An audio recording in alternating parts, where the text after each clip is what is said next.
genocide. Sick from water, sick from air. Making money, they don't care. Caesar shit, force of air. Fuck them back, it's only for they bomb. They shoot, they kill, they massacre, rape. They burn the kids. No one makes countries laugh to your face, fight and die. Cause God forgives.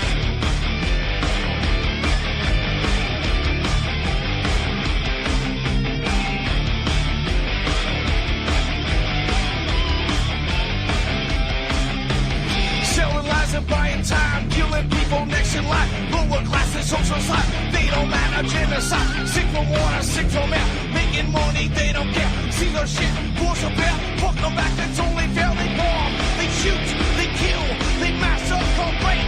They burn the kids. No one makes countries lie to your face, fight and die. Cause God forgives. Yeah. Coming back around again.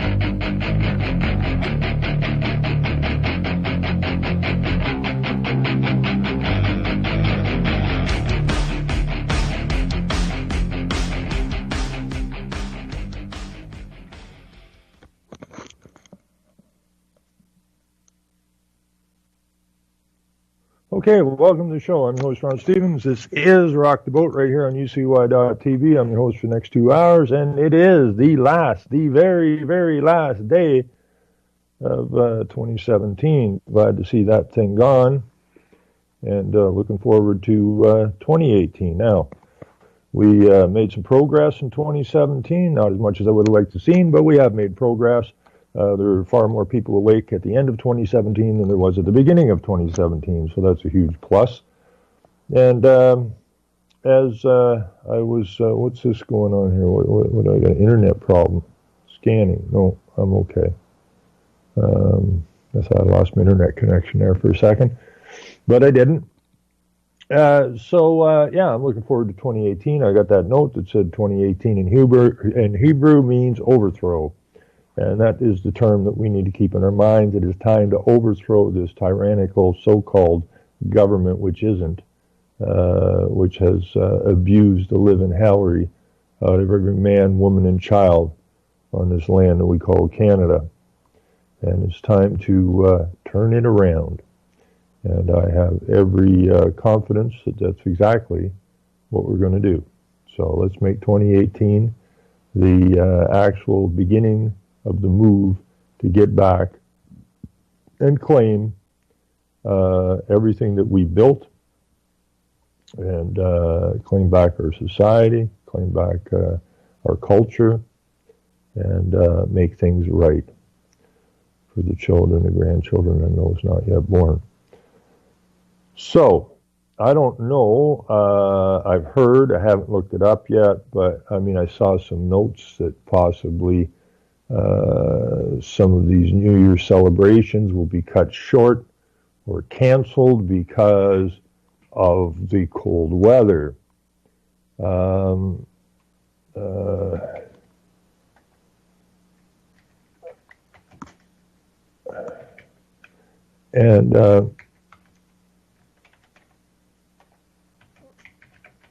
it's pretty funny because just a couple of extreme cold puts a freeze on multiple New York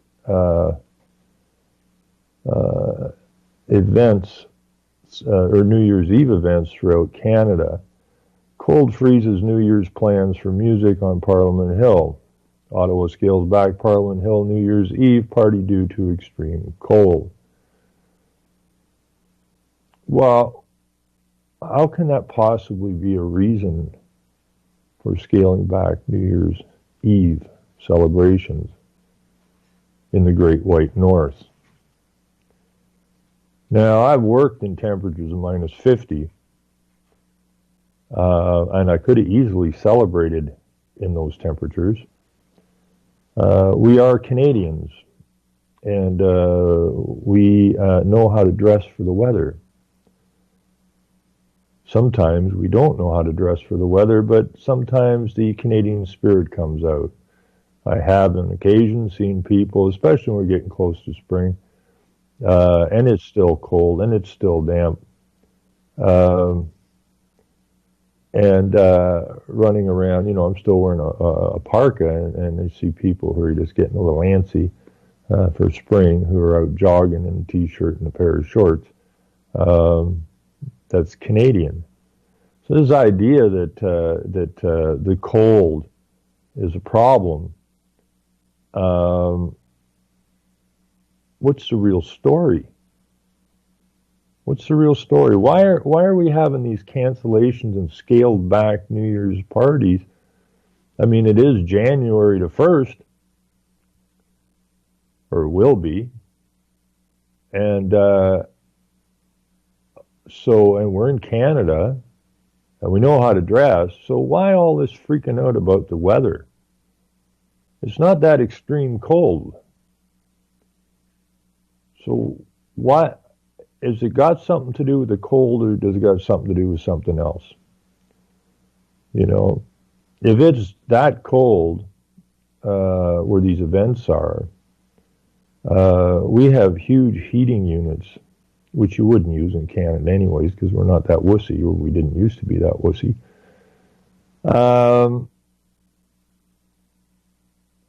If you got a band playing and the stage is cold, then blow the heaters on them, right? Warm them up.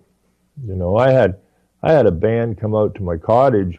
My cousin or my nephew was trying to raise money to buy a racehorse, and so we had a young band come out, and the plan was to have them playing on a hay wagon,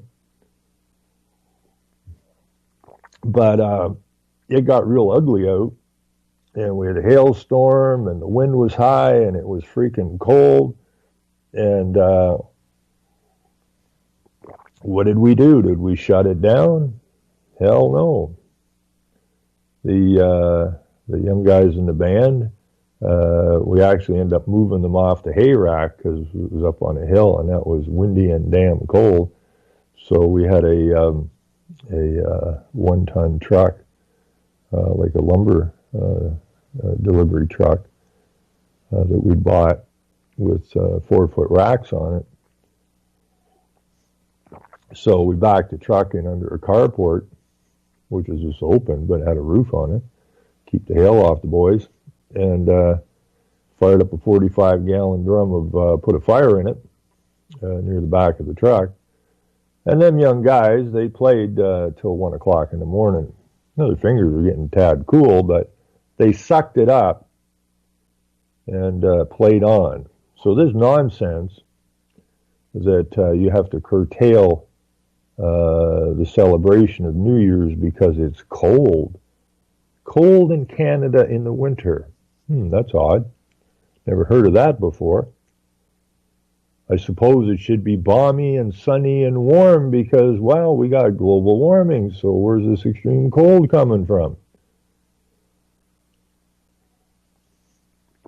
But did a quick check on it, and we're being overrun by, you see, Canada, and for all you so-called Christians out there, listen up. And listen well. Canada is called a Judeo-Christian society. Well, Judaism and Christianity are opposite. They're polar opposites. Okay?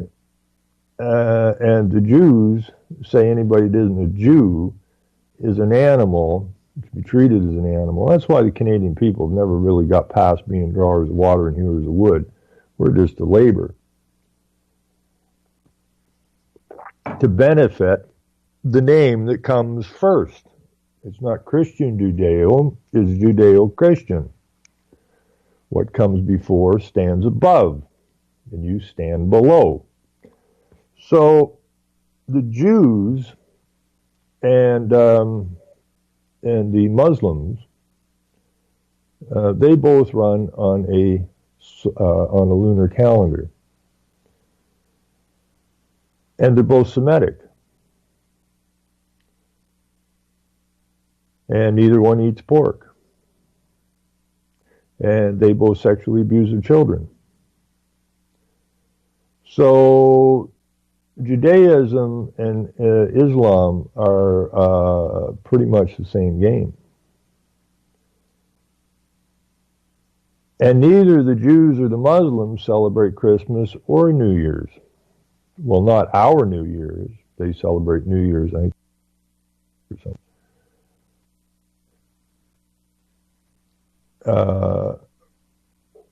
On the lunar calendar. But we don't run on the lunar calendar. We run on the Gregorian calendar. So there's absolutely no, as the United Nations, I love United Nations lingo, they come at these. Well, there are no commonalities between the people who built this nation and those who wish to put us in a bad position. So they took the Lord's Prayer out of everywhere. They fired up a mosque on the prairie, and next you know, we're being flooded with Muslim migrants, and all of a sudden, it's supposed to be any religion in the school. We're supposed to be a secular nation, which was a big mistake, but hey, we're not too at the time. Got sucked in, got deceived. So now, we're supposed to be a secular nation, but they're bringing Islam into the schools. And the little children, 10, 15 years after they pulled out the Lord's Prayer from everywhere, the kids don't know anything about this. They have no memory bank of it, so then when they go to school, they're being taught that Islam is fun and great and wonderful and all this kind of stuff.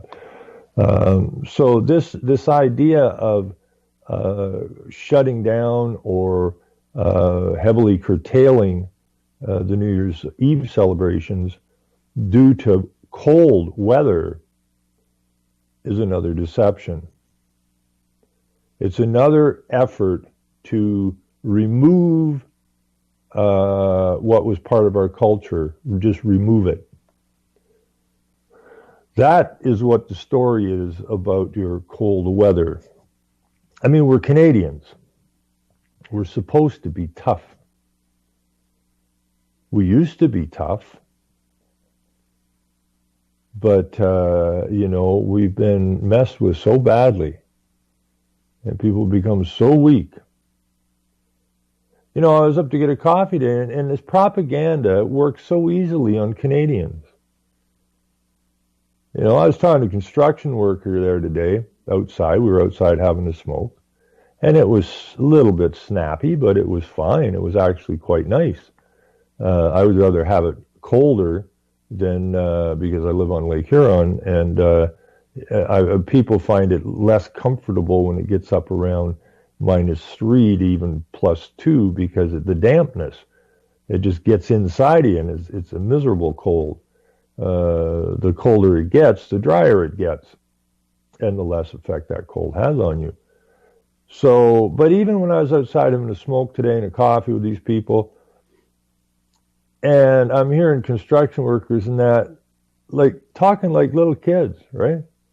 They say, it's a beautiful day today, isn't it? It's freaking cold, right? Well, they've been watching TV and they've been watching the news, and they're saying, oh, there could be a record-breaking cold snap, and we're going to have to curtail the New Year's Eve parties and everything because of the cold. Oh my God, aren't you cold? And these people were dancing around this morning and going, is it ever cold? Not really. It's just a Canadian winter. And this is how accustomed people have become to, like years ago, if they had pulled this stunt, oh, we're going to have to not have New Year's because it's too cold. People say, what are you talking about? We're Canadians. Now, they say whatever they want. You've been propagandized so long on every subject that you don't even have a thought process anymore. You don't have any logic. You don't have any common sense. They spew this shit out, and you instantly suck it up and accept it. Like, they've got your receptors tuned to them so tight, you don't even have a thought process anymore. They just spew it out, and you suck it up.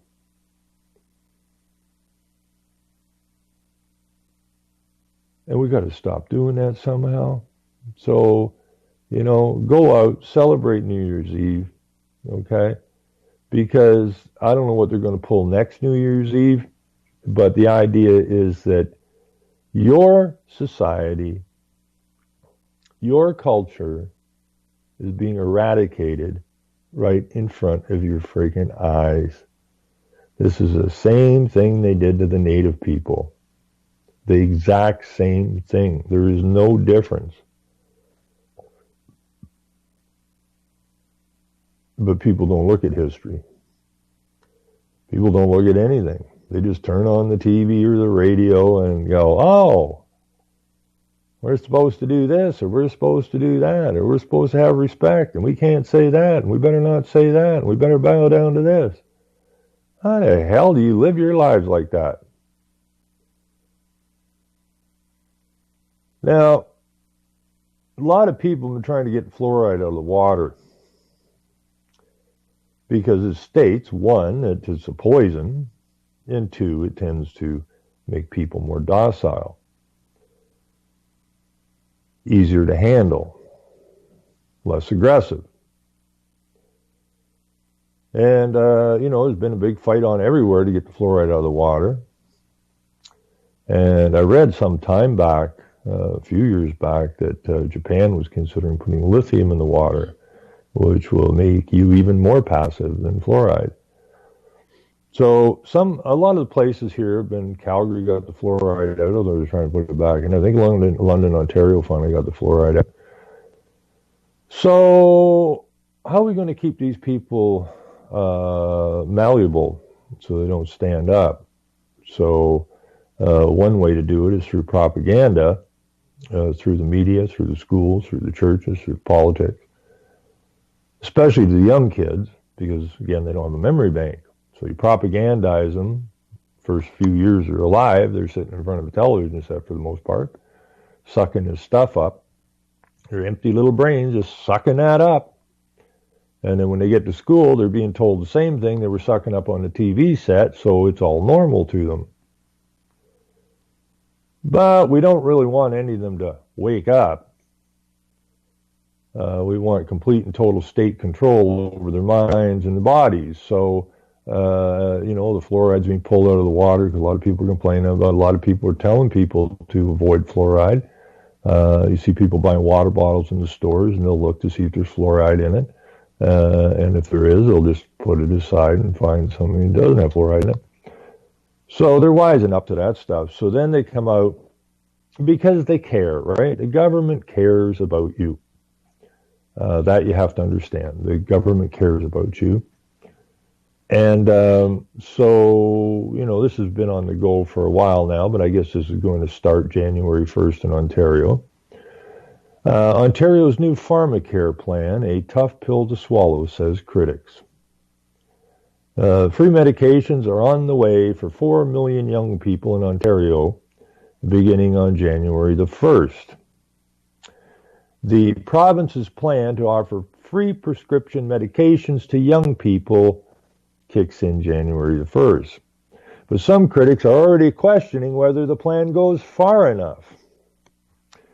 About 4,000 medications, including things like asthma inhalers and EpiPens, will be available to anyone under the age of 25 for free, provided they have an OHIP number, according to the Ministry of Health and Long-Term Care. But pharmacist Mike Hanela of Smith's Pharmacy in North Toronto says the list of medications not covered in the new plan is too long. There'll be those kinds of surprises, he told CBC Toronto. IVs and IV injections, brand name versus generic. It's a long list. Ontario's progressive conservative health critic, Jeff Burek, echoed those concerns. He called the plan a good first step, but he said it Also, he said it doesn't go far enough. Okay? Now, everything is incremental. And you have three main parties in Ontario. You have the NDP, the Conservatives, and the Liberals. Now, be it the electricity system or this drug plan or any plan, it is incrementally ramped up through the political system. So, it's about drugging the young children. And the conservatives, it's a good first step. It doesn't go far enough. Vote for us, and we'll get them even more pills. And they do this always incrementally. Everything's done incrementally. So the conservatives think it's a good idea to fill the young people under 25 with as much drugs as possible, but they don't think it goes quite far enough. We need more drugs. If it doesn't reach all the people who need coverage, including those living with rare diseases such as cystic fibrosis, who rely on life-saving drugs, Urick said in a statement. The provincial Liberals announced a program called OHIP in last OHIP Plus. OHIP Plus. LGBTQ2. In last spring's budget. Is expected to cost around $450 million a year and affect about 4 million people province-wide. Regardless of income, the Ministry of Health and Long-Term Care. It will mean that a significant number of Ontarians that we know are not taking their medications because they can't afford them will not have that financial worry. Hoskins added that the new program is essentially an expansion of a plan that's currently available to Ontario seniors and those on Ontario Works, which offers financial and employment help to residents of the province. It covers the simplest things from ointment or creams for skin rash to the most complicated. So drugs for cancer, he said, it's the biggest expansion of Medicare in the province since the creation of Medicare itself. Under the plan, young people or their parents can show up at their local pharmacy, with an OHIP card and a prescription written by a doctor who's getting a cut on all the pills, or a nurse practitioner. Hoskins said there will be no upfront fees or co-payments to have the prescription filled. Well, who's paying for all these prescriptions being filled? Well, somebody's getting paid somehow, because the pharmacies are not going to spend all their days filling prescriptions for nothing. So it's not going to cost to get the prescription filled, which means the pharmacies are going to get paid through the back door out of your pocket because they have to get paid. There's a little saying, nothing's free. So this will really make a difference in the bottom line, in the family, the household finances, so they'll be able to direct those funds where they are most needed. Some of the newly covered medications, antibiotics to treat infections, inhalers for asthma, and why do all these children have asthma? When I was a kid, nobody had freaking asthma. You might get hay fever, but you didn't have asthma. And, the number of kids using these puffers is off the charts. And why is that? Pollution? We don't manufacture anything in this province, so there's no pollution in this province. But all these kids are on inhalers. Various insulins, oral diabetic medications, test strips, auto-injectors, the EpiPen, drugs to treat arthritis, epilepsy, and chronic conditions. Now, why would a kid under 25 have arthritis? Drugs to treat, medications to treat mental health. Now, there's the big one. Mental health conditions. Example, antidepressants. Now, they've pushed up the mental health problem to a new level. One of the mental health officials, there's a YouTube out there somewhere where she says that we're all mentally ill. Well, I'm not. You may be. The politicians definitely are. The preachers are. You know, they've pushed this mental illness thing to a new level. And what they're doing is, through all this lies and propaganda and nonsense, they're stressing the children out, because the children are living in a world that's so unreal now. They can't find anything stable. And it causes them a lot of stress. And a lot of kids get depressed. And this is one of the reasons, this is the main reason for this new pharmaceutical plant. Free drugs for children under 25. Well, children, I mean, this is the other kicker, right? Children used to be men when they were 14, 15 years old. Now they're still children when they're 25. And that was another plan to keep you in a childlike state, keep you under the thumb of mama, the government. So medications to treat mental health conditions. The number of kids that are going to be getting free prescriptions for mental health conditions, i.e. antidepressants, is going to go right through the freaking roof. So between the propaganda they get in the school and the propaganda they get at the movies and on the TV and in the radios and on the music, which depresses the kids, well, no problem. Here's a free prescription. What fluoride didn't accomplish, this plan certainly will. And we will do with what you want, what we want, and this is all part and parcel of taking down the nation from the inside.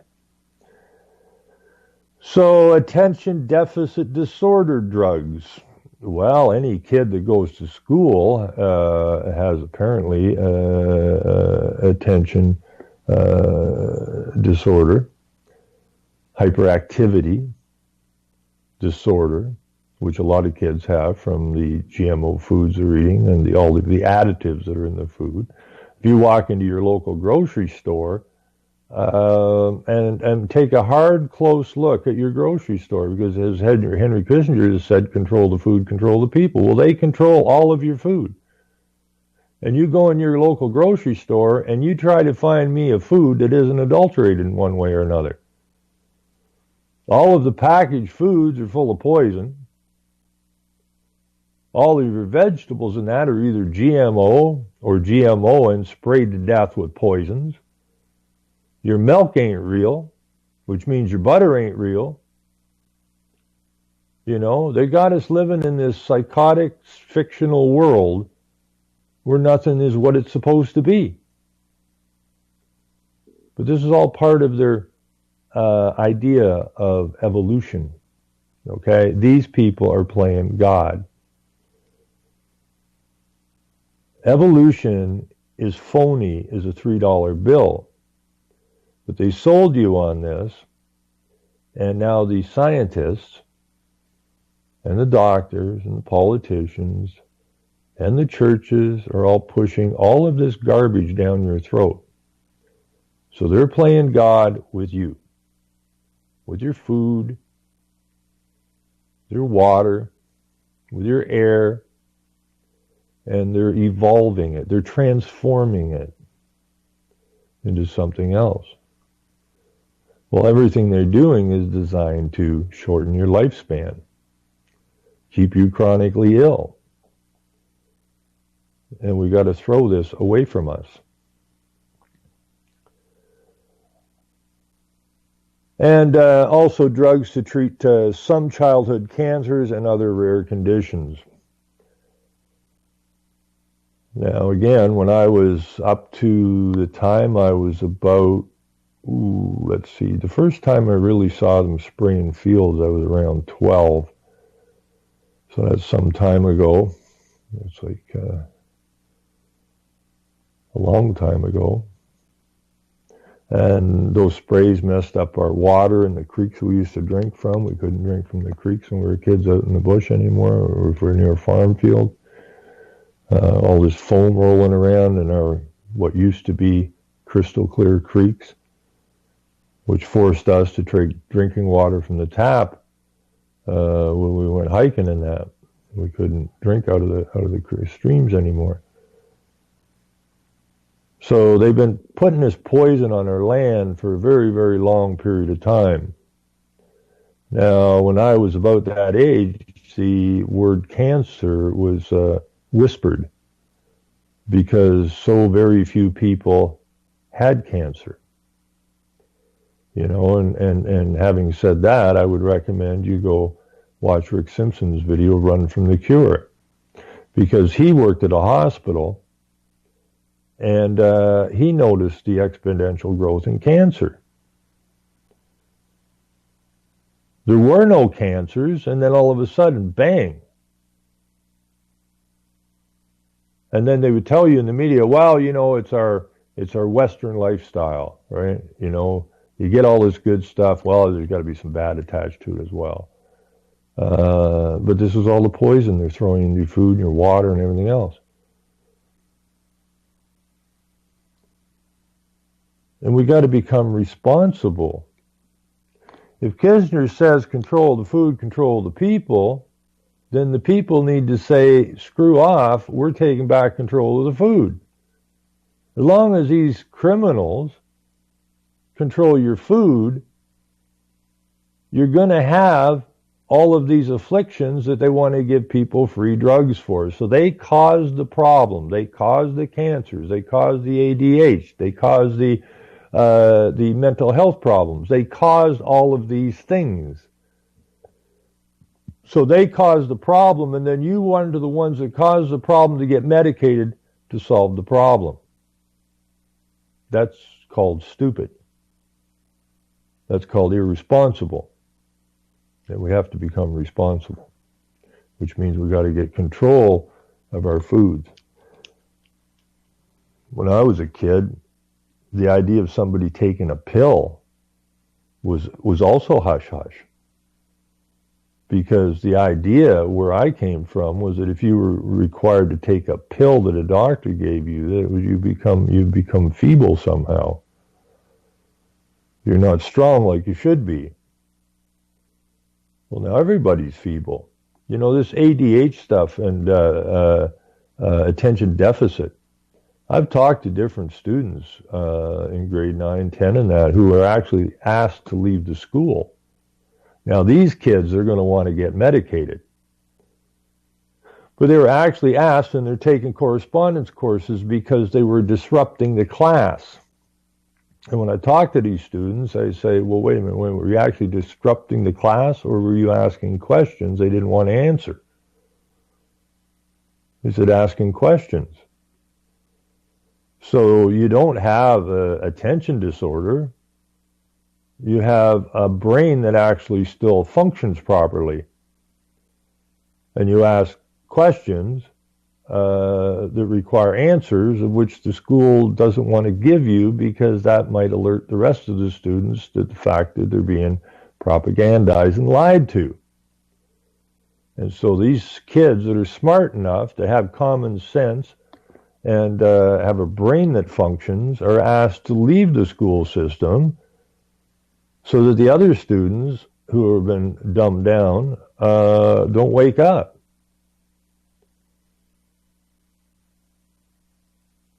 And this is a huge problem.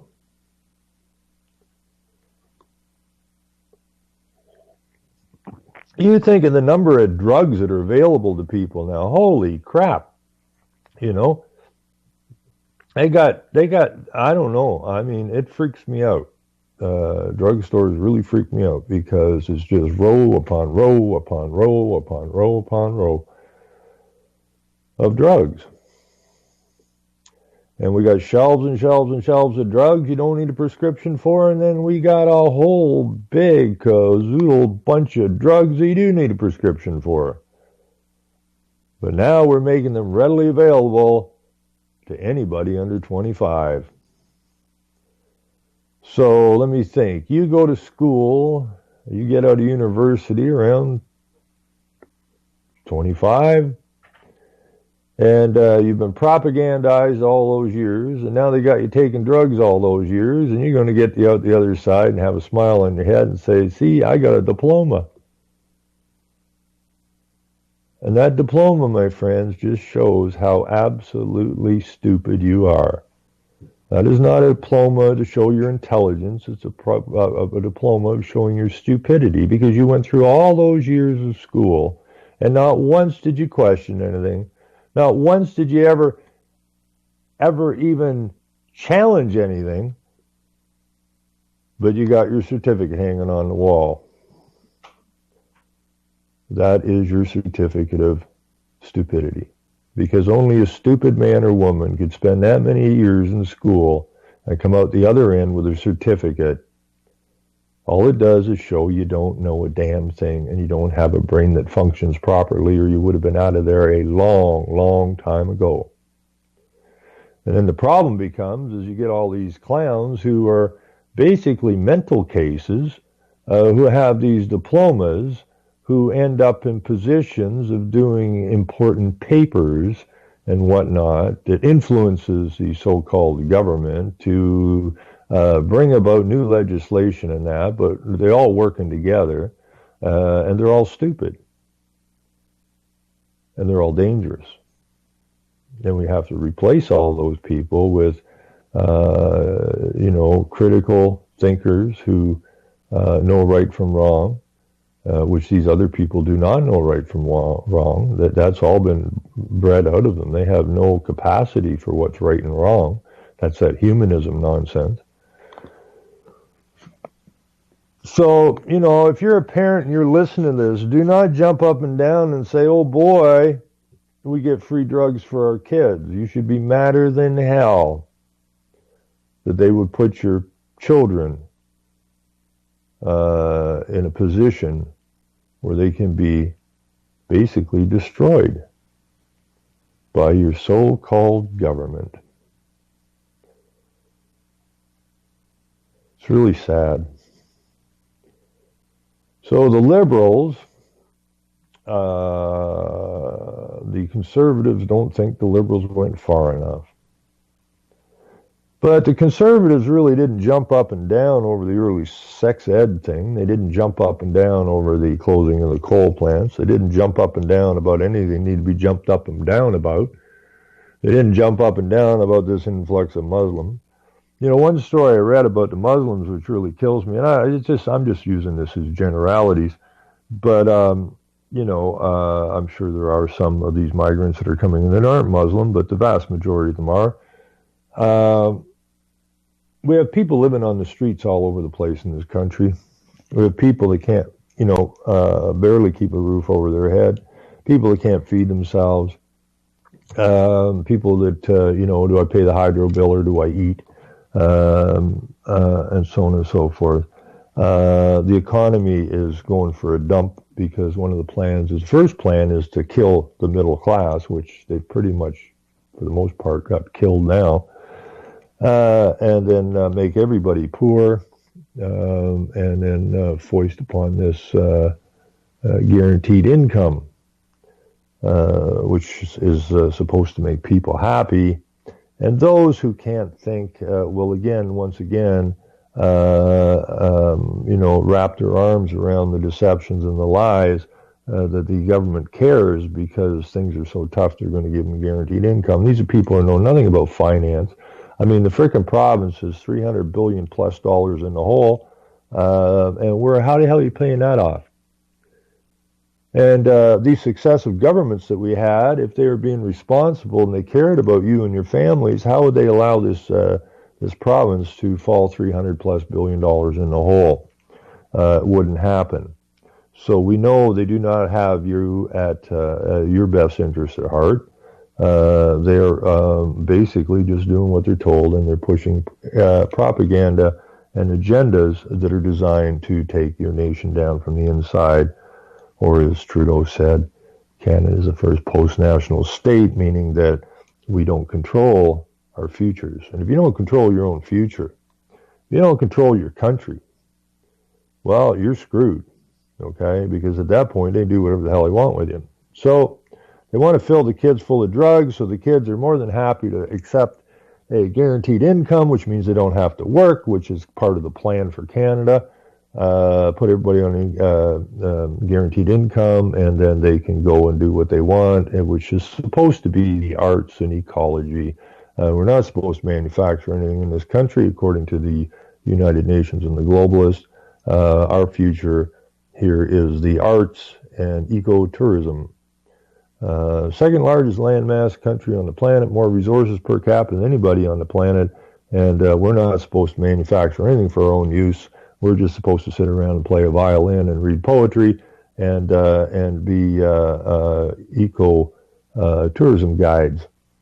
And we're all supposed to not live in the countryside, but in the cities where we have access to all the good stuff. Very small little apartments, but while they may be small, they're energy efficient. And you have a light rail transit system there. You don't have to walk anywhere. You can if you want. We have bicycle lanes, but you won't have a private vehicle, and you won't own private property. But you do get all the free drugs you want, and life is good. So you just write or read poetry, and think about the ecosystem in which people will come from around the world to take a eco holiday. Now, you won't be able to take an eco holiday because you're going to be stuck in the city. Okay? But this is the future they want for Canada and Canadians. And we better wise up. We didn't build this nation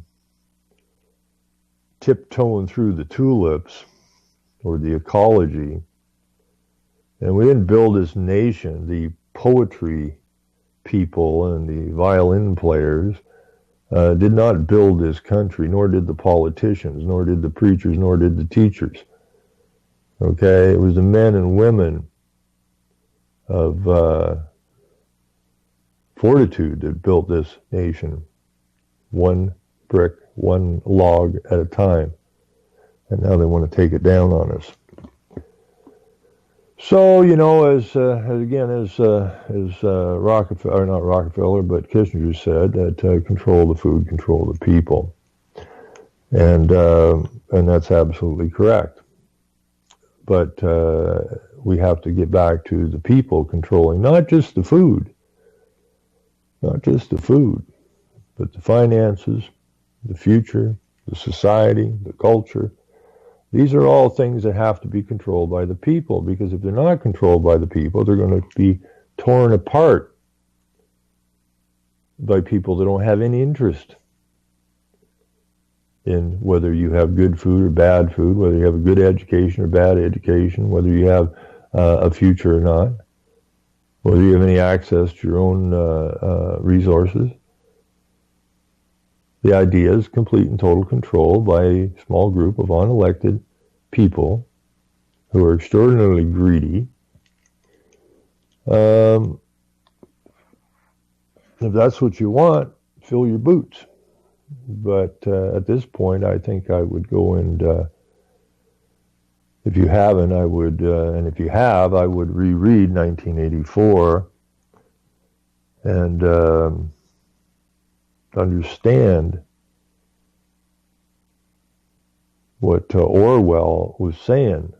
Now, Orwell isn't his name. I can't remember what his real name is, but according, his father was a high-level bureaucrat in England. So it's like somebody spilled the beans to Orwell or something, and he wrote a book. And he laid it out perfectly. This ongoing terrorism, these never-ending wars, but there's no real enemy. There's no enemy you can really, point at. It's just this never-ending military conflicts with no definite enemy. Everything's always shifting. Living in your small apartment, which is completely, what's the word I'm looking for, surveilled all the time. Yeah, you're under surveillance all the time. They have your victory cigarettes and your victory, I think it was vodka or whatever, okay? Your choice of what you have is totally controlled. You don't really have hot water. And the other movie you want to watch is Soylent Green, because Soylent Green was actually forwarded by the guy who wrote The Population Bomb, who was involved he was a speaker at the first conference on the human environment way back in 1972, put together by Rockefeller, Rothschild, and the front man Morris Strong. And the depiction of New York City in the future in Soylent Green is bang on. It is absolutely bang on. You don't have access to the amount of electricity you need. We see them advertising that stuff today. You can buy a bicycle now with a generator on it. You hook it up to a small battery, and you can generate your own electricity.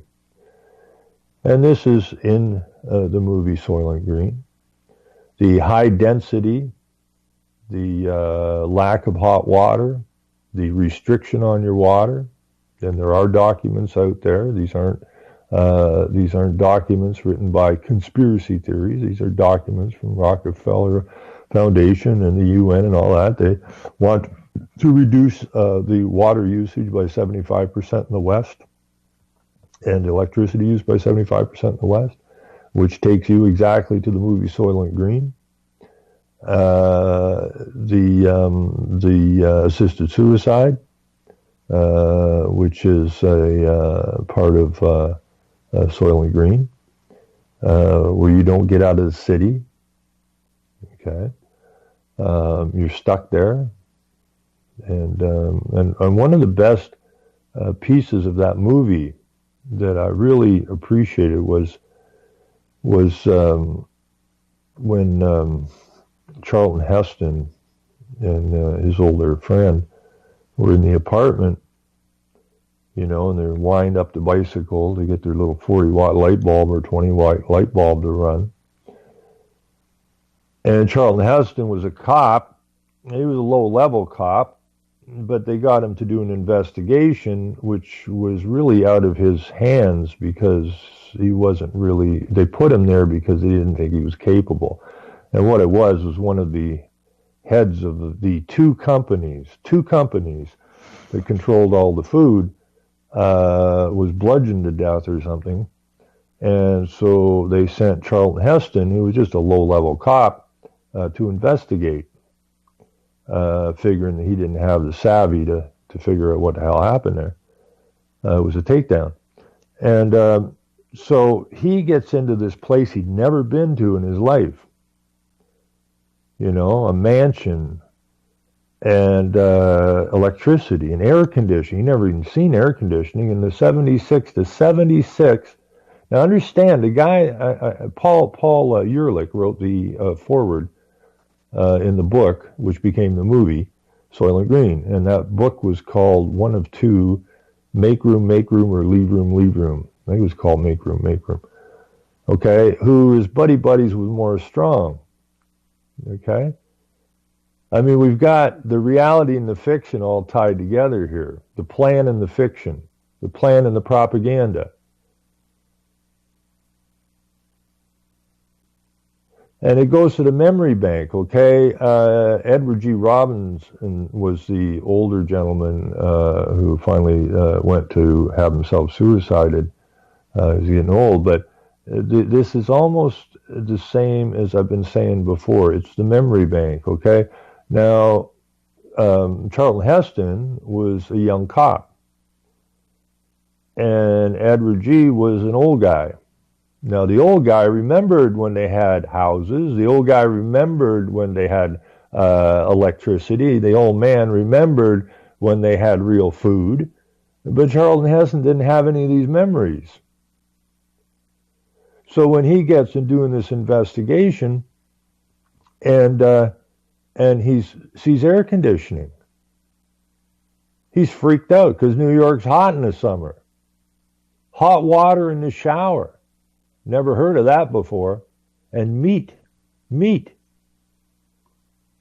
Steaks in that. He was freaked right out. And, you know, Morris Strong and oh,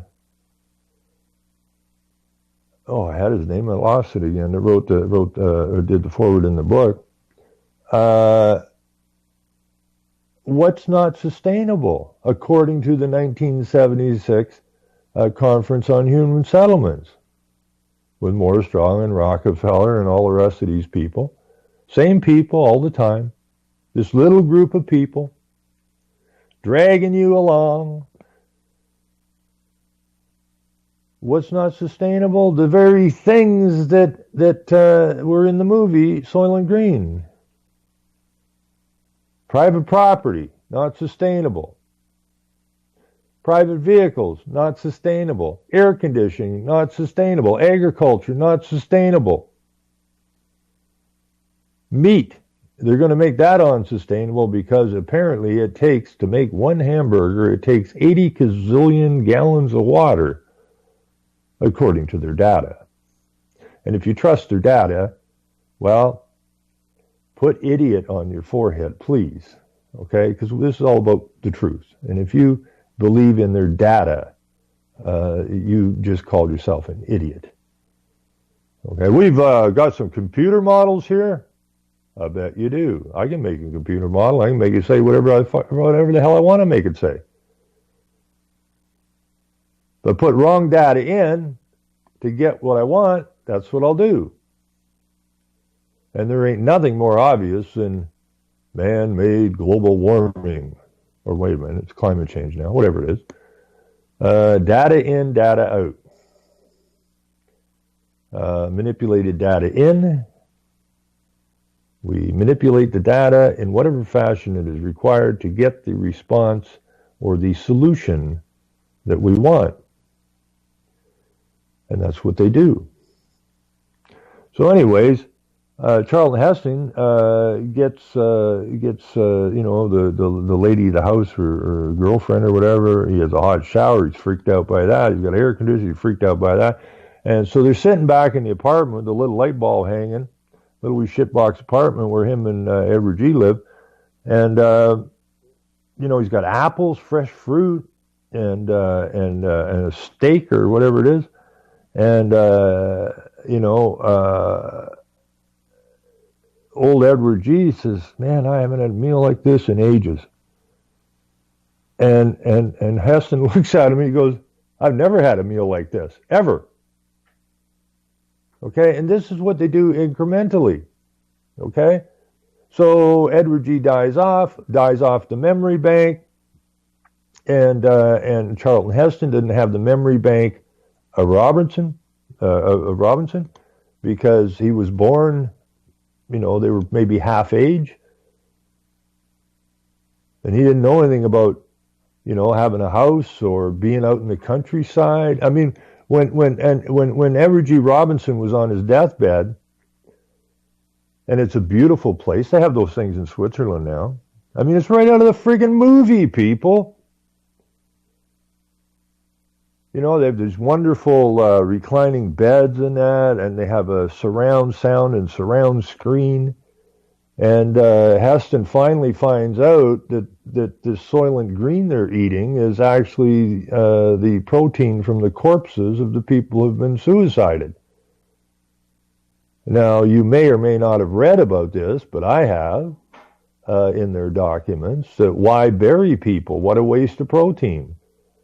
Okay, so you might be having grandma for breakfast. So they had these different biscuits in Soylent Green, and everybody really liked the green biscuits best, but those were the biscuits that were made from the protein of dead corpses, people who had been suicided. But when Charlton Heston finally figured all this out, and he went looking for Robinson, when he went looking for Edward G. Robinson, he found the suicide place and got in there and went into the room with Edward G. Robinson, and there's a surround screen, surround sound, and it's all really nice and comfy. And they're playing this film, of the wildlands, the waterfalls, the deer, the animals, of which Charlton Heston had never experienced. Okay, because they put him in the cities, and you can't get out of the city into nature. Because you are a problem. You harm nature. So the idea is to rewild, and you've been anytime you've seen the rewilding maps and that, where the people live, which are very compact and small, and everything else is off limits, basically. So if you haven't watched Soylent Green, go watch Soylent Green. If you haven't read or watched the movie, but the books are always better. If you haven't, 1984, go. If you have read, go reread it. And there's another book everyone should also read, and that is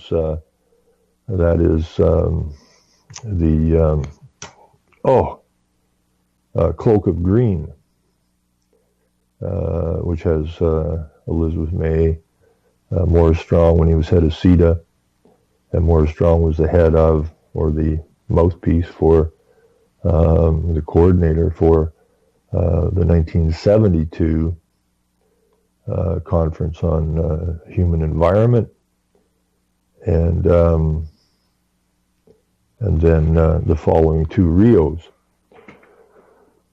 And I found The Cloak of Green an extremely interesting book because it was written by a Canadian, and Eileen Dewar, and she kind of tripped over this by accident because she was actually a journalist for Maclean's magazine, and some Saturday night magazine asked her if she would go do a freelance piece for them on this meeting, which Elizabeth May was at, and David Suzuki, and some tribesmen from the Amazon jungle. And so she's all right, whatever. And when she got there and started listening to what was going on, it perked her interest, because this is not what she expected. We have these tribal people with nice suits on, with face paintings, wearing Rolex watches, and they own airplanes and everything. And what the hell is going on here? So she got looking into it, and she followed all this stuff around for, I think it was 4 years or something, up to 92 Rio. And it is a very good book because it opens up the fraud of the environmental movement. Now, remember, Morris Strong, head of CETA, who set up all of these different things, or was in charge of the spokesman for them, or the MC for them,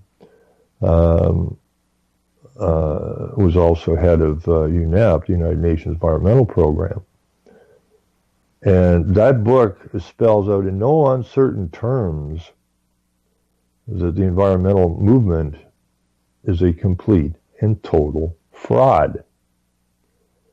And if you haven't read The Cloak of Green, please do, because if you still think this environmental movement is about the environment, then you owe it to yourself to read Cloak of Green. Because once you're done reading Cloak of Green, you will realize in no uncertain terms that the environmental movement is nothing more than a mechanism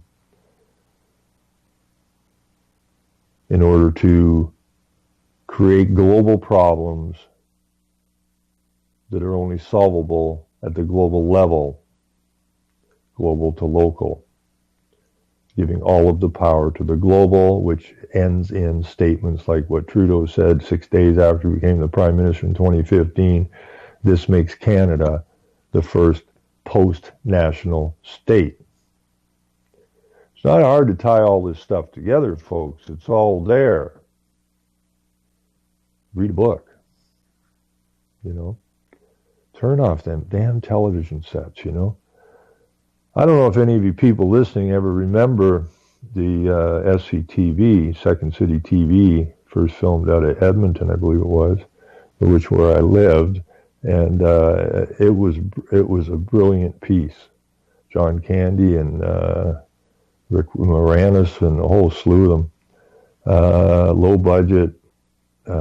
It was brilliant because they didn't really have any parameters attached to them. They didn't even know if there was anybody was seeing it. They didn't even know anything. They were just some young people having some fun.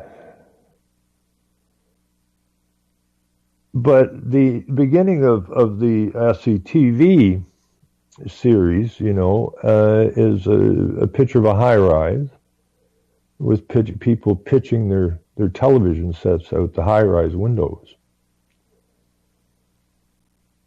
And, I mean, that was so far ahead of its time, it was ridiculous. I mean, you can go look up the opening of SCTV, and I think you will find the clip of them pitching the TVs out the windows. And that was way back in the early 70s, I believe. Mid 70s, maybe. That was a long time ago, you know. And then we have, you know, you can go from there to the movie network, which the guy on the network's telling you to turn the damn TVs off, right? I mean, we've been told over and over and over again. And the thing about these criminals, and they are criminals, they're global, amoral criminals. They have no moral capacity whatsoever, because these are the guys that constructed the wars. These are the people that killed millions, hundreds of millions of people. These are not nice people. And they never show any remorse. Why? Because they're amoral. An amoral person, call them a psychopath or whatever, sociopath, they have no moral compass. They will lie to you and deceive you every step of the way to get what they want. They want total and complete control over everything on the planet. So they write everything down. And you don't read it. You remain silent. And silence is consent. And Warburg said in 50 at the Senate hearings, we will have a world government, or there will be a world government by consent or by conquest. What we need is mechanisms. Okay? Now, if you look up in the Rockefeller Foundation and put in mechanisms, you will find mechanisms. The UN, you find mechanisms. And all of these things they're pushing on you are mechanisms to get you to consent quietly to what they want. And putting free drugs on top of the propaganda that's already been implemented into the children's minds, and then filling their bodies full of pharmaceuticals.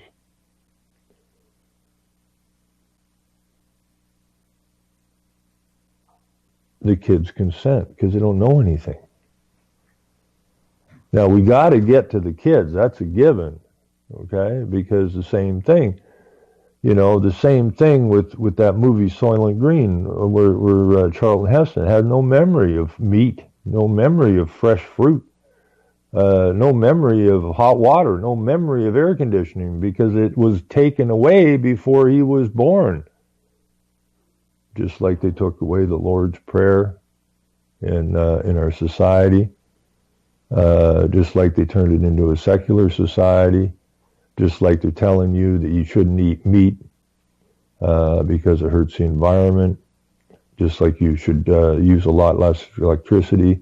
And the really sick part is people running around trying to use less electricity and less water, not realizing that the more you don't use it, the more it costs.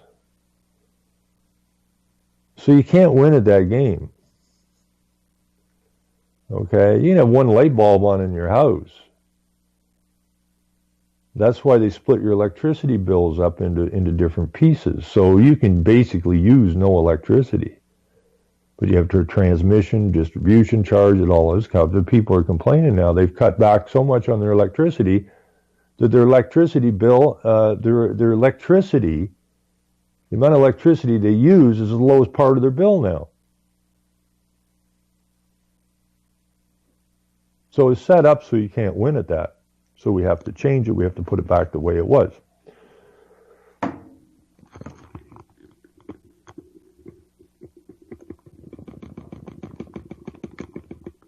Another thing I'd like to recommend is Morris Strong, or not Morris Strong, but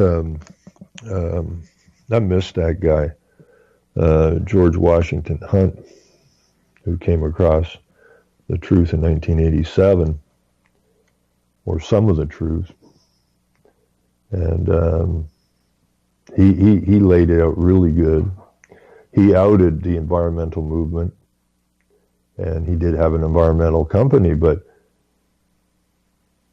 he outed the environmental movement, the EPA, Morris Strong, head of UNEP, and the rest of these clowns as for what they were, fraudsters.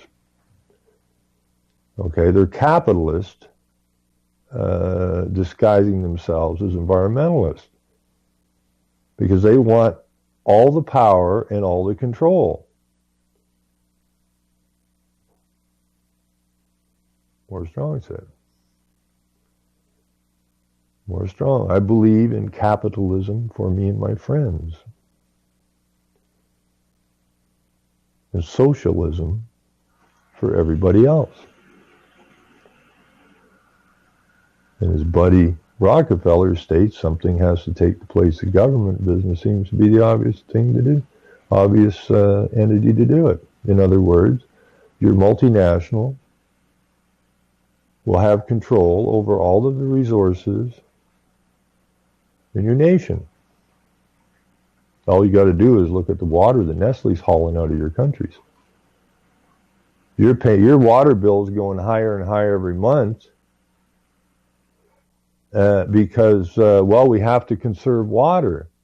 Yet a multinational company like Nestle is just sucking aquifers basically dry at pennies on the however many gallons a penny buys. But I mean, their cost of water is zero compared to your cost of water. But it's your water. You know, it's no more ridiculous than you. The government says they did it, but they don't have any money. But you invested $30 million. It's actually $300+ million now into the Aga Khan, who is supposed to be, well, they call him Your Highness, and supposed to be a direct descendant from Muhammad, leasing the old War Museum in Ottawa for 99 years to the Aga Khan, who is the direct descendant of Muhammad, for $1 a year,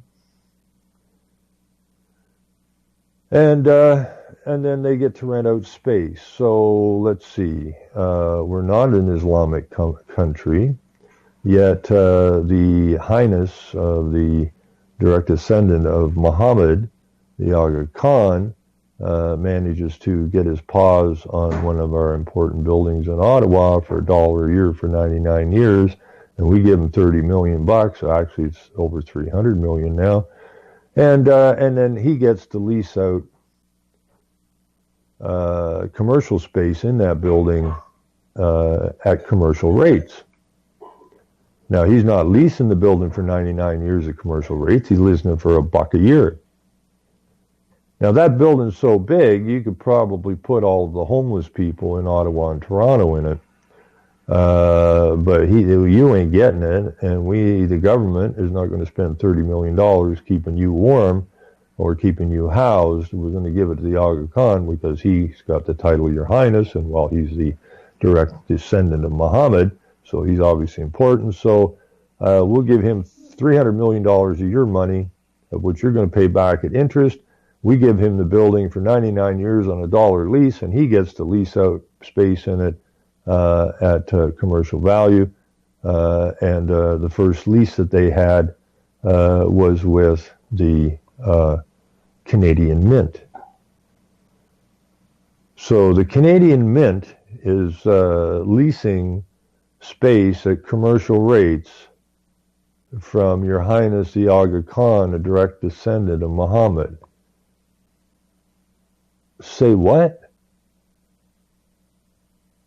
And you think you got a country, people? You think you got people that represent you in government in this country? Think again. Now, they are in the midst of the takedown. And they've been working hard behind closed doors to deceive you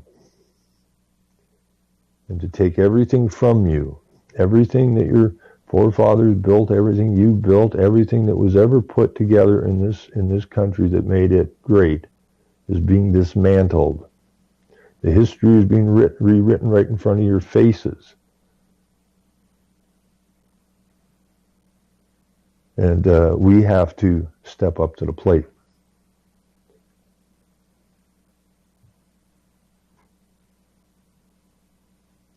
I always wondered how a country got taken down, from the inside. Well, we're experiencing it now. And I first understood the trouble we were in back in the 70s. And from that time forward, I've been trying to explain to people that what you see is not what you get. And for a very long time, sometimes more intensely than others, sometimes I would get frustrated and just throw my hands up in the air and say, you people are too stupid to understand anything. But we've gotten to the point now where we have to do something. And I'm pleased to know that people are being financially harmed. I'm pleased that their pockets are being picked bare. I'm pleased that they are being pushed against the wall. I'm pleased of this because that and only that will force people to sit up and ask some questions and look for some answers. And to all of those people that have worked so diligently over the years to amass this information and pick the truth from the lies and the reality from the propaganda, my hat goes off to all of you people, because without of your dedication and your hard work, we would not have anyone in a position to explain what's actually going on to those who are beginning to ask questions. And I know a lot of people that work very hard for a very long time, become very frustrated, and just go like, are these people so freaking stupid or what? Well, yes, they are. They weren't born stupid. They were made stupid. Okay, so we have to, get the stupid out of them. And we have to build our team, so to speak. And, there's been lots of stories and movies in the past where, a ragtag team of whatever takes on a main team and beats them. Okay? So, don't be down in the mouth. We're going to take them, right? We're going to build the team required to take them. I don't care how fancy their uniforms are. I don't care how well trained they are. I don't care how tough they think they are. There's enough evidence throughout history and time that a ragtag group of very dedicated, determined men and women can win the game. So don't get down in the mouth about it. Don't say it just makes me want to puke when we're screwed now. No, we ain't screwed now. We're just getting started, you fool. Right? You can't win with an attitude that we're beaten. It doesn't work that way. And that's the attitude they want you to have. There's nothing you can do about it. Well, look at that as a challenge, because that's what they're doing. They're challenging us. You know, we got you. No, you don't. We're still standing. Okay? And unless you're prepared to wipe every one of us out, we're still standing. Okay? Now, people say, well, that is their plan to wipe us out. Well, then that should really piss you off, shouldn't it? You know? Anger is a gift. And if you can't get angry, then you're defeated. Because anger is a motivator. Anger forces you to go ask questions. Anger forces you to see with clarity. Anger forces you to make decisions. So anger is a gift. And it's time to get angry. And I don't mean in a physical, violent, angry way. I mean in a determined anger that we are going to undo the wrongs that you have heaped upon us over so many decades. And we're going to put things right the way they should be. That type of anger is strong. And it builds determination. And it builds a winning team. And that's what we're going to be, a winning team.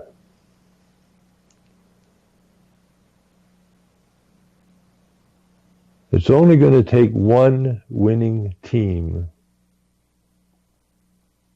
to show the rest of the world how to win.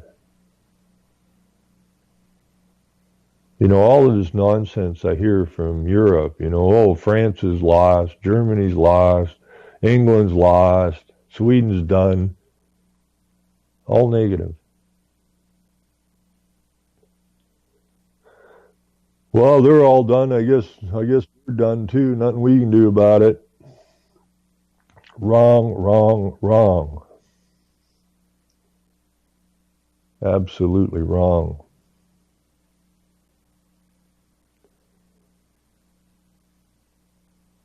I do believe that, you know, I wish there was some way to hook up two groups of people. Well, three, I guess. But we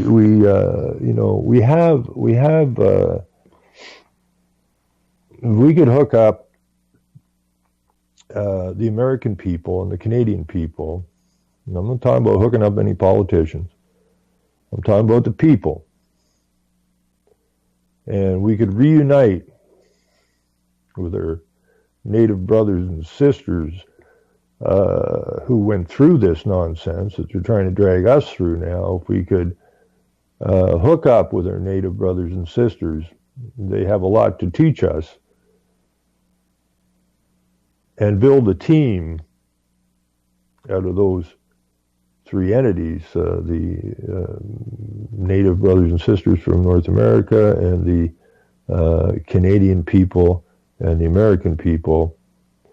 If we could unite these groups,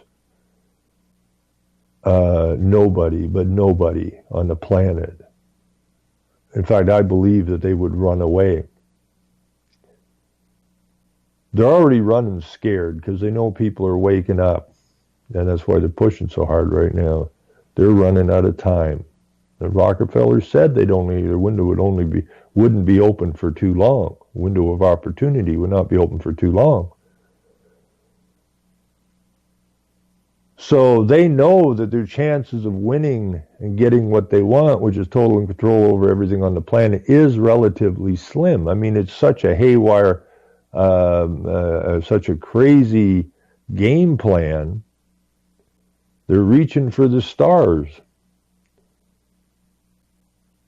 And they know that they're on a wobbly, a weak foundation. So they try to weaken the people that they're trying to take down so that they can keep moving forward. Well, our job is to turn it around and the people get stronger, not weaker. Those people that are controlling things today are afraid of us. We have no need to be afraid of them. But when we see things come out that we want to basically make sure that any kid up to 25 can get basically any prescription, and most of them will be antidepressants. They're going to fill these people from the youngest age. Kindergarten kids are going to be chewing on antidepressants. Probably children before they go to school are going to be chewing on antidepressants, which is going to destroy their mental health, which is going up to suicide levels, and then we're going to have to give them some more drugs and yada, yada, yada. So that entire generation from 0 to 25 is going to be destroyed, which is what they want, because then they become dependent on those giving them the drugs. And if we allow that to happen, then when we pass, they will get exactly what they want. And we will have allowed it. Which means that it's our fault, not the globalist fault. It is our fault for what happens to these kids from 0 to 25. And very few of them you speak to have really much mental capacity.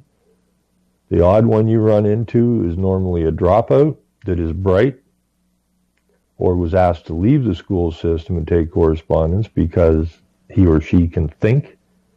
And we can't have those kind of people in the school system, well, because they could rock the boat. And they're asked to leave, or they're pushed out. So, how important is it that we get the kids? That's got to be our target. Get the kids. The state has got the kids. We got to get them back. When I'm thinking about my buddy Chris there in Kingston, and his son came on, Christian came on, he's only 15 years old or whatever, got hauled in the principal's office for flicking a ladybug at somebody. Might have been a nuclear ladybug. It could have been an infected ladybug. Could have been a drug-laden ladybug. I don't know.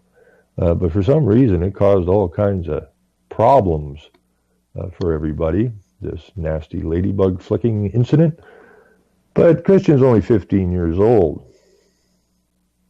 And the school is rife with the influx of Islam, the influx of the LGBTQ2, YZW, and the climate change crap and the global citizen crap and all of this crap. And then, I'm sure that Christian already knows that there's a lot of kids in his school that are having, depression problems or mental anxiety problems because of all this nonsense, because none of it makes any sense to the kids.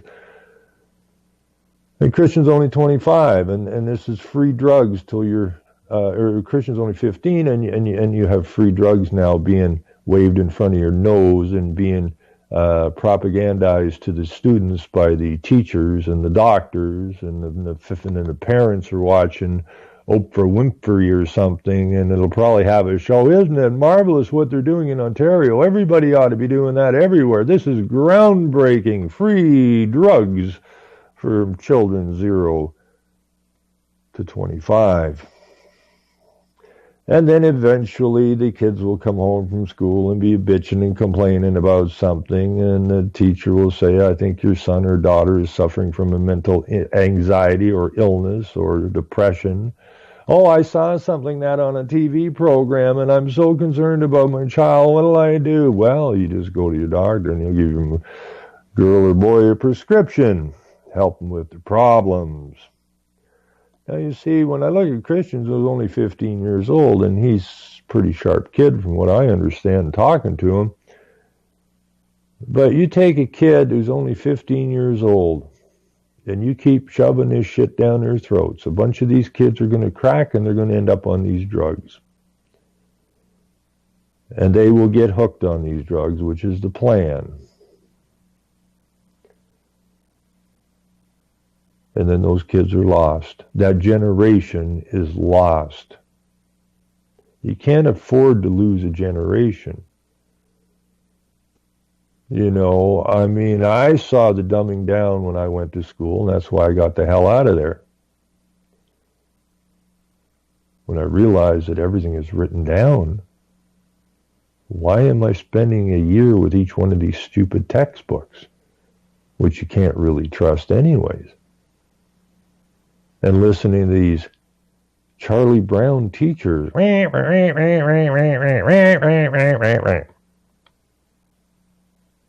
This is not positive stuff. So once I realized that everything was written down, then all the knowledge in the world is mine.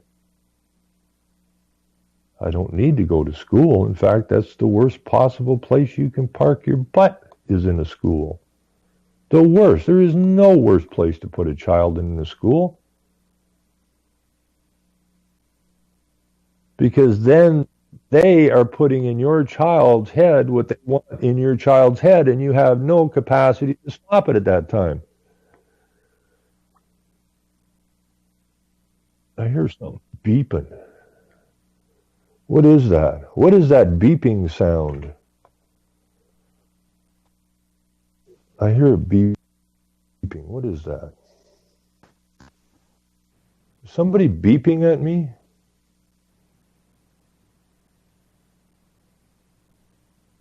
Oh, well.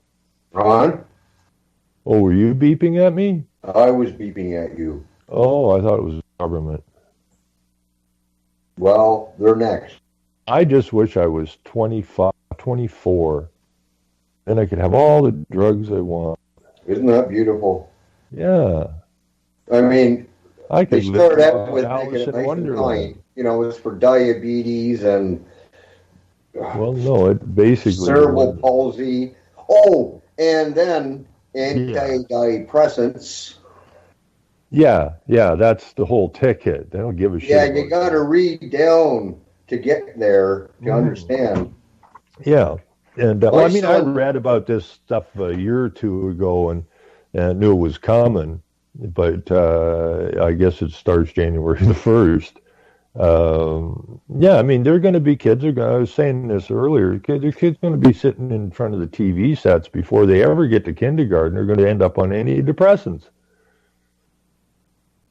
because all the shows, the TV talk shows, now are getting fired up for all this mental health problems, and the mothers are watching this shit and they're looking at their little child, right? You know, and oh well, maybe she has. I better take her to the doctor. They're going to mess these kids up so friggin' bad. And, you know, and it's our responsibility to make sure that it doesn't happen. Well, I find that the deeper story to that is they want to destroy our children, obviously, but pharmaceutical companies want to make a profit doing it. So they got us paying for our own demise again. Well, yeah. Where does this end? Like they say, well, they're free drugs. There's nothing free, okay? It's apparently $450 million a year. That's not free. Well, yeah, but we don't have to pay for it. And this is what kills me about people. What do you mean you don't have to pay for it? Who the hell do you think is paying the $450 million? The government? They ain't got no money. Right? You're paying for it. It's not free. You're paying for it. But they said it's free. But it's $450 million. Well, yeah, but we don't pay for that because it's free. Like, this is how stupid people have gotten. Just a simple, logical little thing like that, they can't wrap their brain around. The most people. Oh boy, it's free drugs. You know, and you're going to have these parents that are crackers anyways that are saying as soon as a kid looks crooked at their parent, he's going to have them at the doctor and they're going to be shoving depressant pills down their throats. Well, you know, Christian, who you were speaking of earlier, has been diagnosed with anxiety disorder. Really? And what exactly is that? And I know why that is. Well, that ladybug incident would give anybody anxiety. Yeah, that and the fact that he listens to your show. Oh, poor little bastard. You know, I never do a show unless I load up on pharmaceuticals first. I have a great big bag here, and it's all different colors and stuff. And you got gels, and you got hard candy. This is a big bag of candy from the pharmacy. It relaxes me. Yeah, you know, I told you. I don't even take aspirin. I mean, he was off air. I told you about the house I was in. The guy was telling me about Rick Simpson's weed oil, and telling me, you know, CBCs or CDCs and got it going on. Right. And I'm cutting out his bathroom window, and I never looked to the right of me. There was a shelf. And then as I'm cutting out with the Sawzall, the old window, vibrating like hell, all these pharmaceuticals started popping off the shelf. And I went, holy crap, I had to let the Sawzall go, and I'm trying to grab them. There was like 50 freaking bottles of pharmaceuticals. I mean, it's none of my business when I'm in somebody's house. But it's replacing windows, but I had to pick them all up off the floor and put them on this bathroom counter, and I was praying to God with everybody going, Jesus Christ, Jesus. Well, you know, when and this is all about propaganda. When I got booted out of the States, when we went on that run, when I was 17, we were heading North Bay look for some work, and loaded up with some beer and some weed and that, and so we're just having a good old time, and got went through North Bay, and then went to visit some of one of my friends' family in Sault Ste. Marie. Back in the day, you know, we're driving down along the beach there in Sault Ste. Marie, and you know, we pull up beside another car, and we're passing, you know, these are just people touring around like we were, and you know, we're just hooked up, and we're passing joints between, you know, cars on the road in Sault Ste. Marie, and it's just a nice day, and nobody's giving anybody a hard time. But my buddy was driving in the States, and we were going to come back through Michigan, and got pulled over, and we apparently got thrown in jail, but they were 16, so they were immediately escorted out of the country for the parents to pick up. Me, they kept. Because I was 17, I wasn't driving or nothing, but I was 17, which was some kind of a proper age that they could hold me. So I eventually, I was there for about, I don't know what, I was there 3 weeks, whatever, 3 weeks, whatever. But anyways, when I got kicked out, they drove me back down to the Blue Water Bridge. My aunt and uncle lived in Sarnia. And so I got picked up and went over to their place, and you know, and my aunt and uncle are really nice people, but they're like most people. They've been propagandized in certain ways. And, you know, this whole idea of smoking a joint at that time was taboo.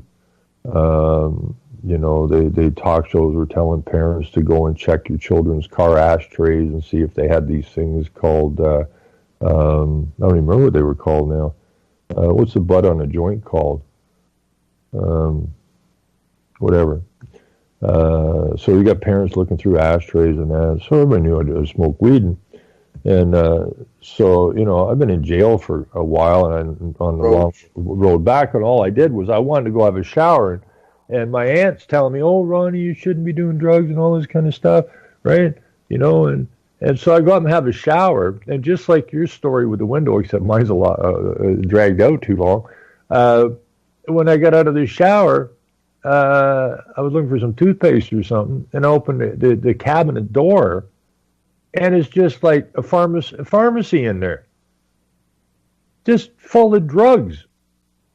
Now, you're giving me a hard time for smoking a joint, and I asked her when I went downstairs, what the hell is with all them drugs? Oh, the doctor gave them to me. That one's to help me go to sleep. That one's to help me wake up. That one's help me because I'm overweight. That helps me to eat less. And this one helps me do that. And that one helps me do this. And this one helps me do that. And you go, holy sweet Jesus. And you're giving me a hard time for smoking a joint? Right? I mean, the pharmaceutical business was brilliant in moving their products forward.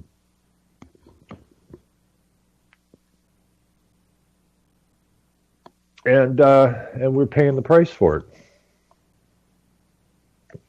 Well, it's not natural, Ron, and that's what we've forgotten. Well, we haven't forgotten, but our children, well, they haven't forgotten because they don't know. They think that's part of everyday life. They have no memory bank. Exactly. And they're fucking being filled full of pharmaceuticals, and that's a good thing, you know? No, it's not, because like when I try and tell them, like, it's like these iPoddies and iPaddies, it's the same thing. Get your head out of that fucking thing. Get it out. Pay attention to what's going on around you. Look, the sky. Oh, it's blue today. Like, well, you know, I was going down to get a coffee today, and I seen the transport at Tim Hortons.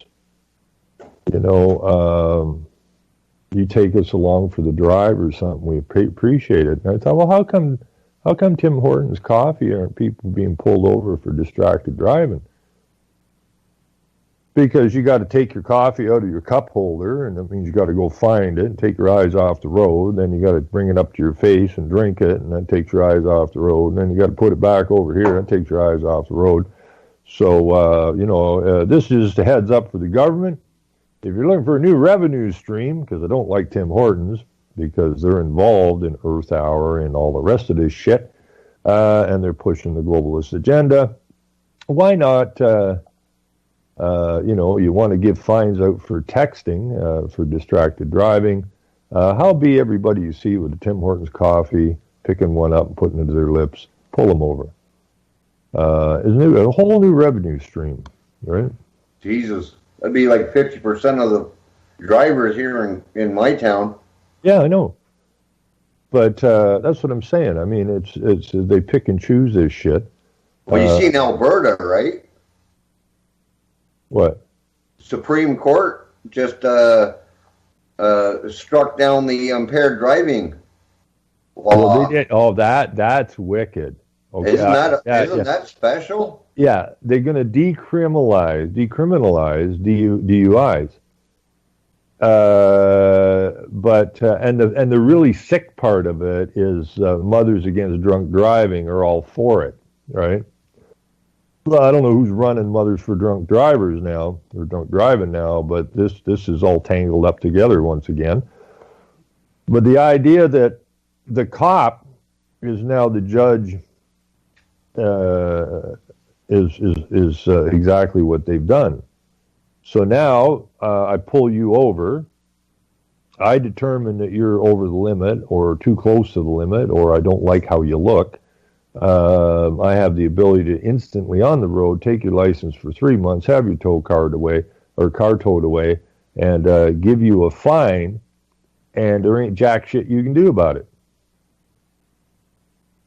And then Mad says, "Oh, this is a good idea because you know, this drunk driving stuff takes up too much court time." Now, that's exactly what they did when they went to the Provincial Offences Act. Same thing.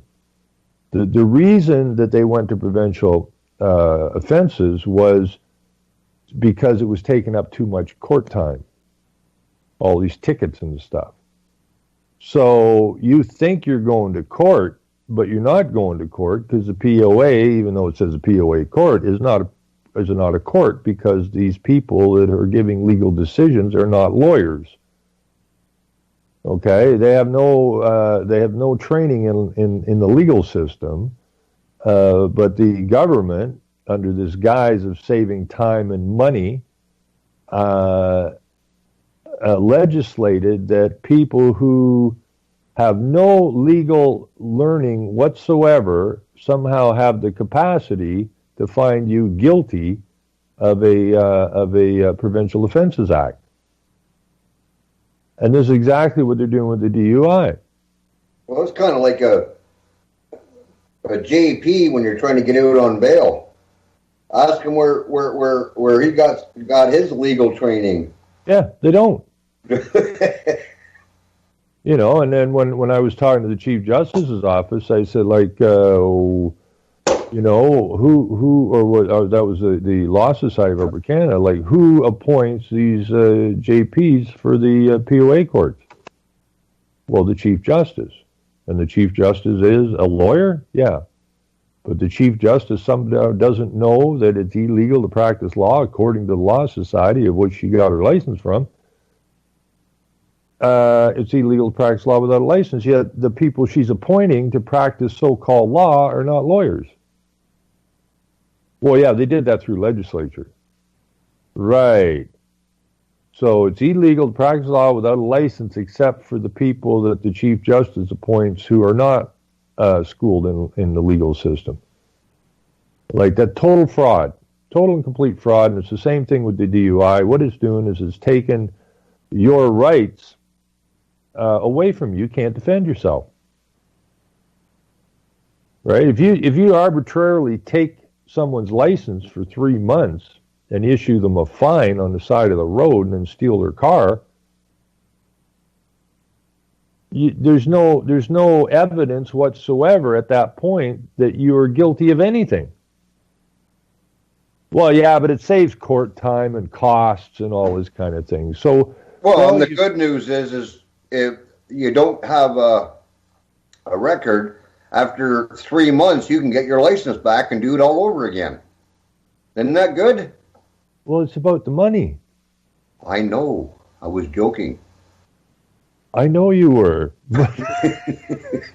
I mean, it's gotten so stupid, you know, that, you know, for all you people out there that think that the legal system or the rule of law is there for your protection, please think again, okay? The entire legal system is based on the idea of revenue, period. It's just about revenue. And do they care if you run over somebody? Not particularly. I mean, there is an asset part of it that you've destroyed because every man, woman, and child in this so-called country is a revenue stream for these people that run this company called Canada. Now, one of the reasons they'd like you to suicide yourself if you're disabled or mentally ill or elderly is because you, in that capacity, are not an asset but a liability to the company. Okay, so they want to cut their liabilities and build a revenue stream. So if you don't have the ability to work and earn and give them a large percentage of your earnings, which makes you an asset to them, then you're a liability. So if you're past the age of being productive or you're retired, then you become a liability. And we would just as soon cut the liabilities, and that's what they're doing.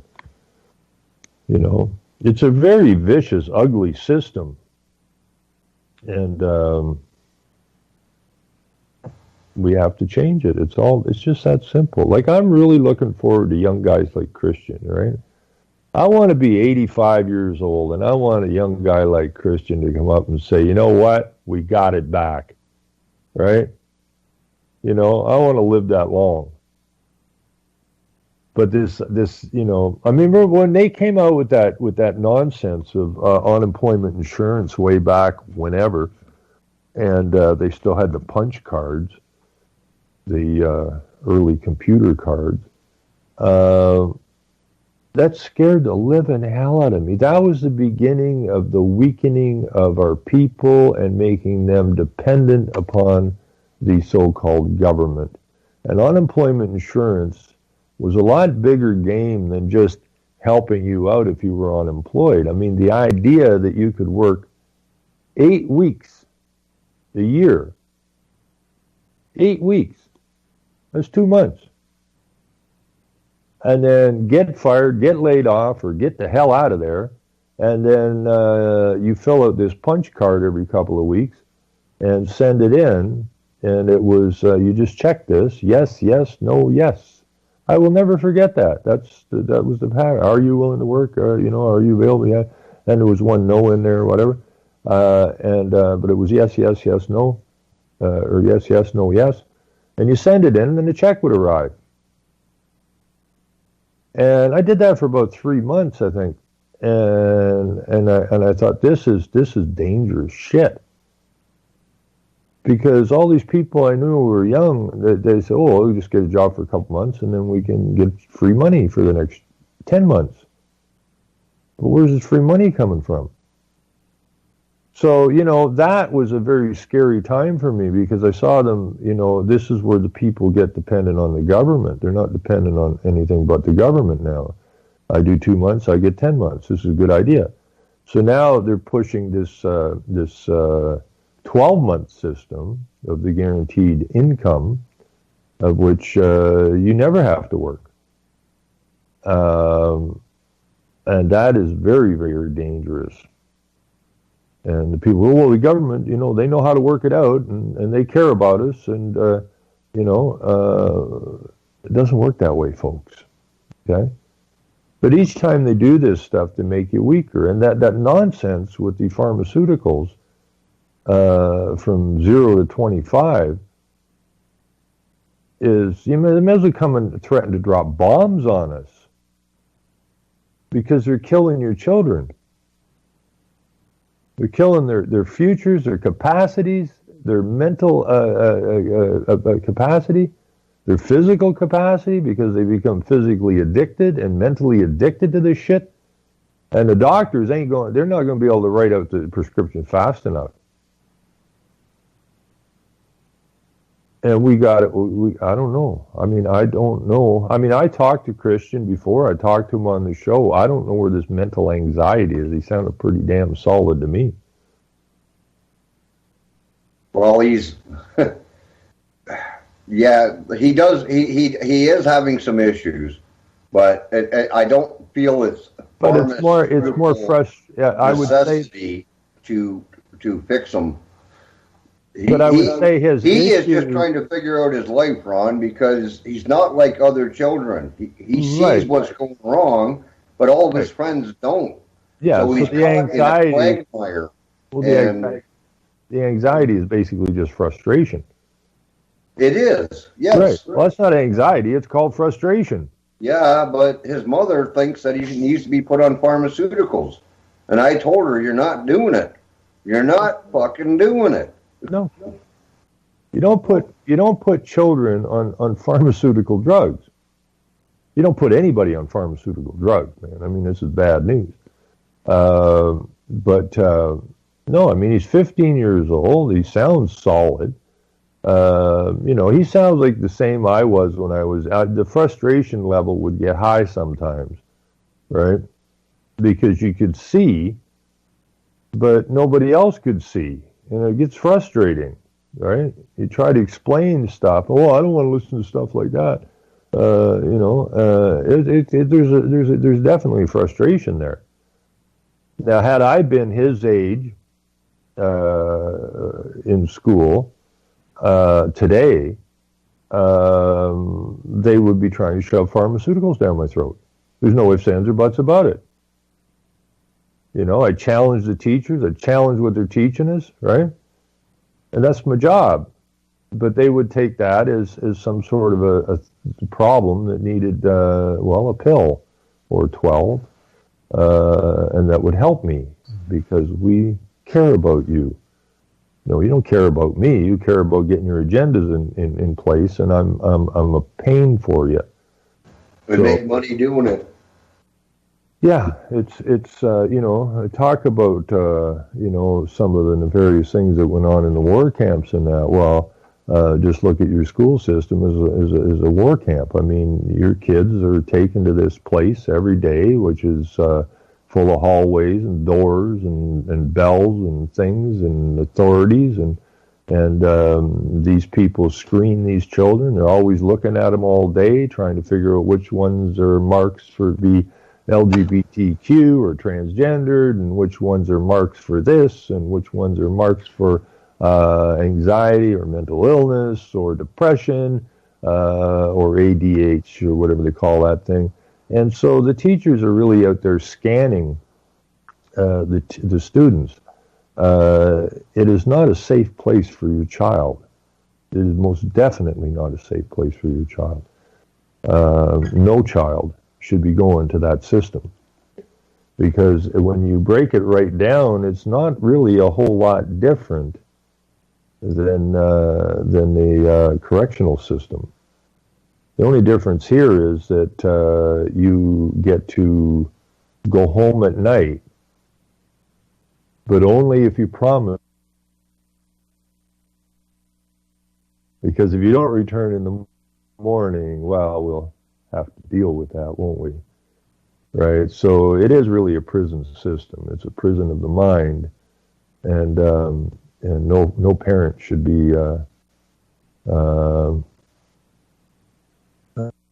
doing that to their children. So we'll see what happens. I'm hoping like hell the parents have enough sense that they resist the drugs that the system is trying to shove down their children's throats. I mean, I can't imagine it. I just can't really imagine it. When I was a student, all hell was breaking loose.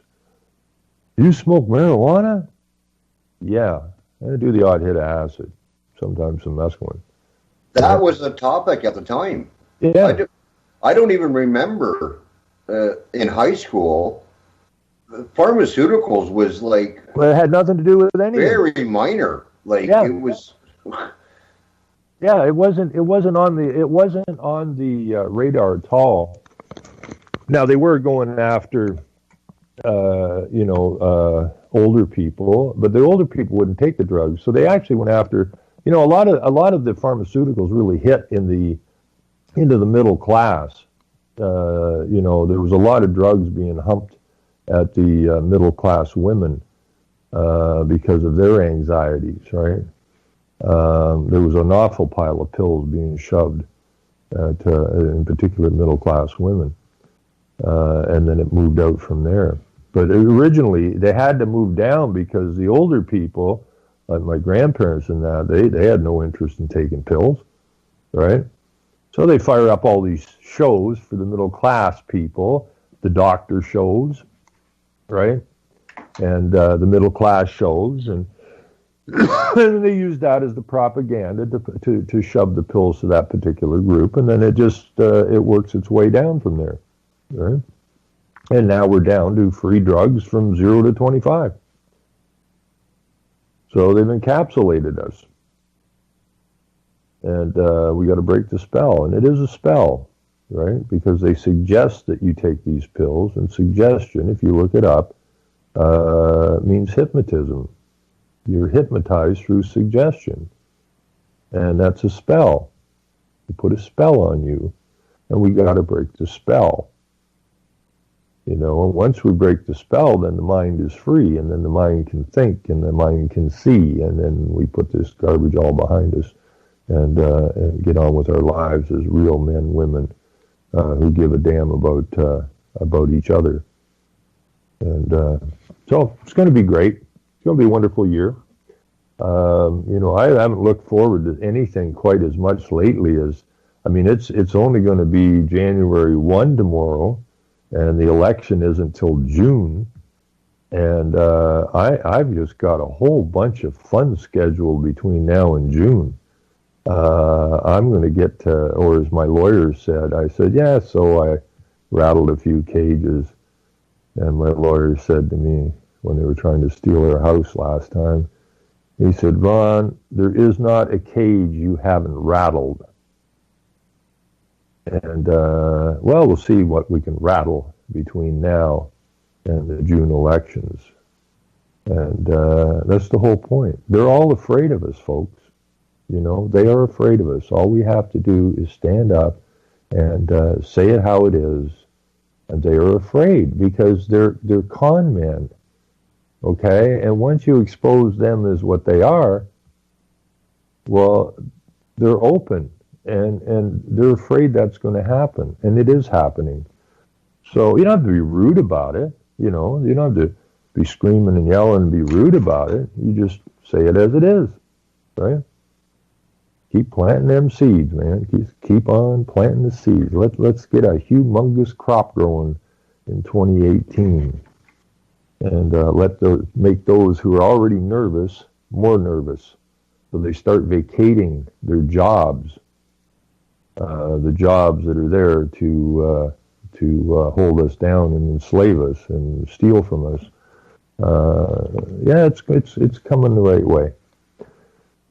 You know, maybe Christian will be the principal of the school one day and change things around at the school. That would be interesting.